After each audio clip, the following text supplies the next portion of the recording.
Beaucoup de gens pensent que le secret de la vie est simple. Pensez positif, évitez les pensées négatives et gardez l'esprit toujours propre. Mais il y a un problème. Carl Jung, l'un des plus grands penseurs de la psychologie, n'était pas du tout d'accord avec cette idée.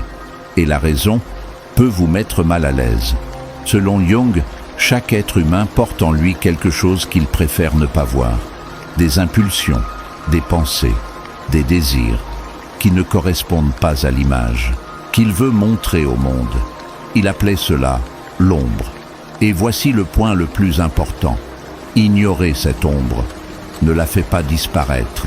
Au contraire, plus vous essayez d'être 100% positif, plus cette partie cachée grandit en silence. C'est pour cela que beaucoup de personnes qui semblent parfaites à l'extérieur finissent par exploser à l'intérieur. Colère refoulée, jalousie cachée, peur non affrontée, tout cela continue d'exister, mais hors de votre contrôle. Jung disait quelque chose de profond. Tant que vous ne rendez pas conscient ce qui est caché, cela continuera à diriger votre vie, et vous appellerez cela le destin. Vous voyez comme c'est différent de ce que la plupart des gens croient. Il ne s'agit pas d'éliminer le négatif. C'est impossible. Il s'agit de faire face, reconnaître, accepter et surtout intégrer. Parce qu'une personne vraiment forte n'est pas celle qui pense toujours positif. C'est celle qui connaît son propre côté sombre, ne jamais désirer quelque chose de mauvais. Mais Jung a observé quelque chose de différent. Pendant des décennies d'études du comportement humain, plus une personne essaie de paraître parfaitement bonne, plus son ombre devient grande. Parce que tout ce que vous rejetez en vous ne disparaît pas. Ces parties sont simplement repoussées dans l'inconscient. Et quand elles restent cachées trop longtemps, elles commencent à agir sans que vous le remarquiez. Par exemple, et qui, malgré tout, choisit qui elle veut être. Alors peut-être que la vie ne consiste pas à fuir l'obscurité, mais à apprendre à la regarder sans peur. Parce qu'au final, c'est exactement cela qui vous rend entier. Mais il existe un détail encore plus profond dans la pensée de Carl Jung que peu de gens comprennent. La plupart des gens pensent qu'être une bonne personne signifie éliminer complètement toute pensée négative, ne jamais ressentir de jalousie, ne jamais ressentir de colère. Une personne peut sincèrement croire qu'elle est profondément gentille et juste, mais au fond, elle peut porter en elle une grande quantité de ressentiment. Et comme elle ne l'admet jamais, ce ressentiment commence à apparaître d'une autre manière, dans des critiques constantes, dans de l'irritation pour des choses insignifiantes, ou même dans des jugements sévères envers les autres.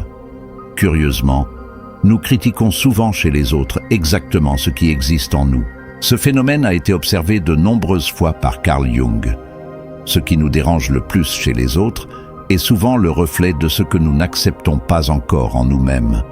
C'est pour cela que Jung pensait que la véritable croissance psychologique ne vient pas du fait de paraître parfait. Elle vient d'un processus, le fait de devenir conscient, conscient de ses qualités, mais aussi de ses imperfections. Ce processus est connu sous le nom d'individuation. L'individuation, c'est devenir qui vous êtes réellement. Pas une version artificielle, créée pour plaire aux autres, mais une personne entière. Une personne qui reconnaît à la fois sa lumière et son obscurité. Cela ne signifie pas agir négativement. Cela signifie simplement reconnaître que ces aspects existent. Quand vous reconnaissez votre colère, elle cesse de vous contrôler. Quand vous reconnaissez vos peurs, elles perdent de leur force. Quand vous reconnaissez vos faiblesses, vous pouvez commencer à les transformer. Mais quand vous faites semblant que tout cela n'existe pas, ces forces continuent d'agir dans l'ombre de votre esprit. C'est pour cela que Jung pensait que la connaissance de soi demande du courage. Le courage de regarder à l'intérieur, le courage de remettre en question sa propre image, et le courage d'accepter des parties de soi que l'on préférerait ignorer.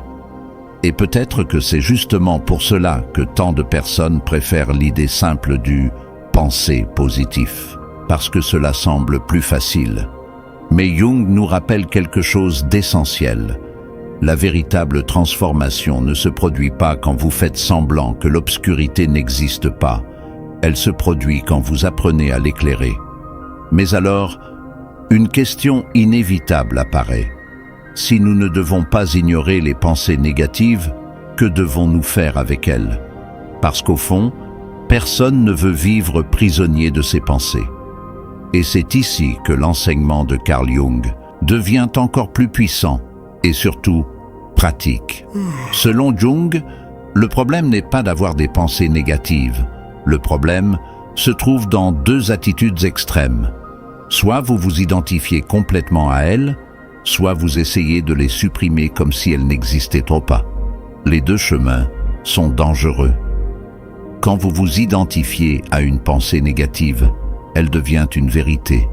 Par exemple, « Je ne suis pas assez bien. Je n'y arriverai jamais.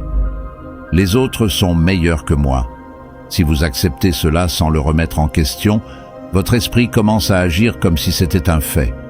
Et l'autre extrême est tout aussi dangereux. Ignorer complètement ces pensées, faire comme si elles n'existaient pas, essayer de les remplacer de force par des phrases positives. Cela ne résout rien. Cela ne fait que pousser le problème plus profondément. Alors, quel est le chemin? Carl Jung proposait quelque chose de bien plus équilibré. Observez, sans s'identifier. Quand une pensée négative apparaît, au lieu de lutter contre elle ou d'y croire, vous faites quelque chose de différent. Vous observez, comme si vous écoutiez quelqu'un parler, sans jugement immédiat, sans rejet automatique, sans acceptation aveugle, juste de la conscience. Cela peut sembler simple, mais cela change tout. Parce qu'au moment où vous observez une pensée, vous créez une distance entre vous et elle. Et cette distance, c'est la liberté. Vous commencez à comprendre que toutes les pensées ne sont pas vraies. Tous les élans ne doivent pas être suivis. Toutes les émotions ne définissent pas qui vous êtes. Vous cessez d'être prisonnier de votre esprit et vous devenez quelqu'un qui dialogue avec lui. Voici une pratique simple que vous pouvez commencer à appliquer. Quand une pensée négative surgit, posez-vous cette question. Pourquoi maintenant? Sans vous presser de répondre. Parfois, cette pensée peut être liée à une peur ancienne, à une insécurité que vous n'avez jamais affrontée, ou même à une expérience passée qui a laissé des traces. D'autres fois, elle n'a tout simplement aucun sens, et quand vous le réalisez, elle perd de sa force, d'elle-même. Une autre question, tout aussi puissante. Est-ce un fait ou seulement une interprétation? Cette distinction change complètement votre façon de réagir, parce que la plupart des pensées négatives ne sont pas des faits. Ce sont des interprétations automatiques, et une interprétation peut être remise en question. Mais peut-être que le point le plus important est celui-ci. Vous n'avez pas besoin de gagner contre toutes vos pensées. Vous avez besoin de les comprendre. Parce que lorsque vous comprenez, vous cessez de lutter dans le noir et vous commencez à voir ce qui se passe réellement à l'intérieur de vous. Jung pensait que l'esprit humain n'est pas un ennemi. C'est un système complexe qui cherche à s'équilibrer. Même les pensées négatives peuvent porter des messages importants. Elles peuvent révéler des limites à poser, des peurs à affronter ou des parties de vous qui demandent de l'attention. Mais pour entendre ces messages, vous devez arrêter de fuir et commencer à écouter sans panique, sans déni, sans soumission, simplement avec conscience. Parce qu'au final, il ne s'agit pas d'avoir uniquement des pensées positives.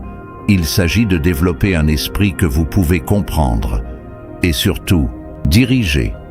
Et peut-être que, à un moment de votre vie, vous avez déjà ressenti cela, cette sensation étrange de réagir d'une façon que vous ne comprenez pas, une irritation qui apparaît sans raison, un malaise face à quelqu'un, sans explication claire. Ou même un silence, au moment où vous auriez voulu tout dire. Et ensuite, vient la question. Pourquoi suis-je comme ça?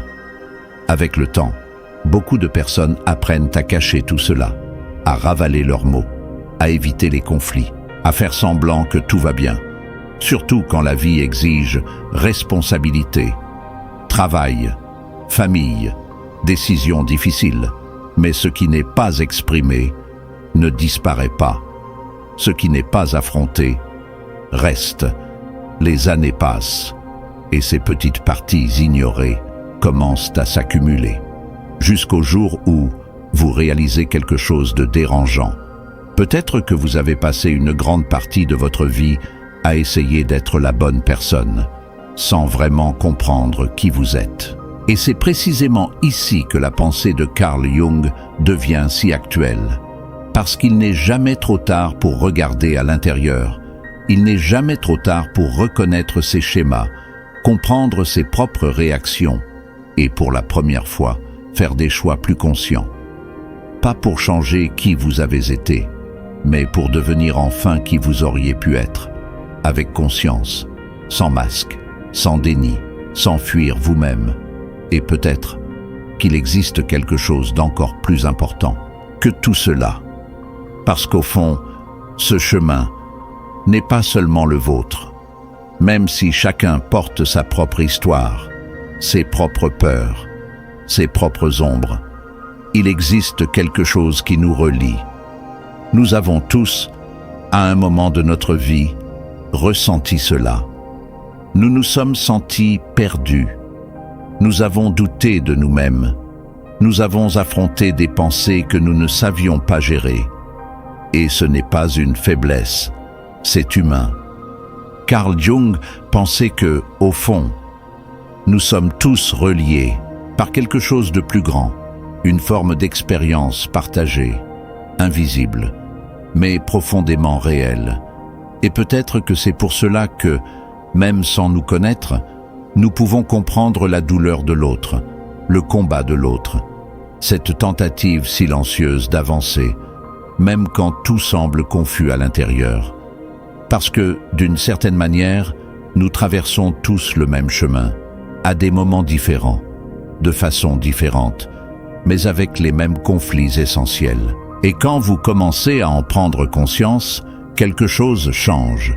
Vous cessez de vous voir comme quelqu'un d'isolé, et vous commencez à comprendre que vous faites partie de quelque chose de plus grand, une sorte de réseau invisible, de personnes qui essaient, chaque jour, d'être un peu meilleures que la veille. Et peut-être que la véritable force ne se trouve pas dans le fait de tout affronter seul, mais dans le fait de comprendre que ce combat est partagé, que pendant que vous essayez de vous comprendre, des millions d'autres personnes, partout dans le monde, font exactement la même chose. Elles échouent, elles apprennent, elles recommencent, et cela crée quelque chose de puissant, une forme d'espoir silencieux, pas un espoir naïf qui ignore les problèmes, mais un espoir réel, un espoir qui naît du fait que, malgré tout, les êtres humains continuent d'essayer, ils continuent à chercher un sens, ils continuent à se reconstruire, ils continuent à avancer, même lentement. Et peut-être que c'est cela qui compte vraiment, pas être parfait, pas avoir toutes les réponses, mais continuer avec plus de conscience, avec plus de vérité, et surtout, en sachant que vous n'avez jamais été seul. Pour comprendre tout cela de manière plus concrète, il vaut la peine de regarder une histoire réelle, l'histoire de Viktor Frankl pendant le Holocausto. Frankl a été interné dans des camps de concentration. Il a pratiquement tout perdu, sa famille, ses biens, sa liberté. Et chaque jour, il était confronté à une réalité brutale, la souffrance, la peur, la mort, tout autour de lui. Toute idée de pensée positive n'avait plus aucun sens. Il n'y avait aucun moyen de faire semblant. Mais c'est précisément dans cet environnement extrême qu'il a découvert quelque chose de profond sur l'esprit humain. il a commencé à observer que, même au cœur du pire des souffrances, certaines personnes parvenaient encore à préserver quelque chose en elles. Pas du bonheur, pas un optimisme naïf, mais une forme de force silencieuse, une capacité à trouver du sens, même dans la douleur. Viktor Frankl a compris que ceux qui réussissaient à donner un sens à ce qu'ils vivaient, même si ce n'était qu'un espoir fragile, ou le désir de retrouver quelqu'un, avaient plus de chances de résister intérieurement. Alors que d'autres, qui perdaient totalement ce sens, finissaient par abandonner. Après avoir survécu, il a écrit un livre, Un Busca de Sentido, et dans ce livre, il a laissé une idée qui a traversé les générations. L'être humain peut supporter presque n'importe quoi, à condition d'y trouver un sens. Vous voyez comme cela se relie à tout ce que nous avons vu?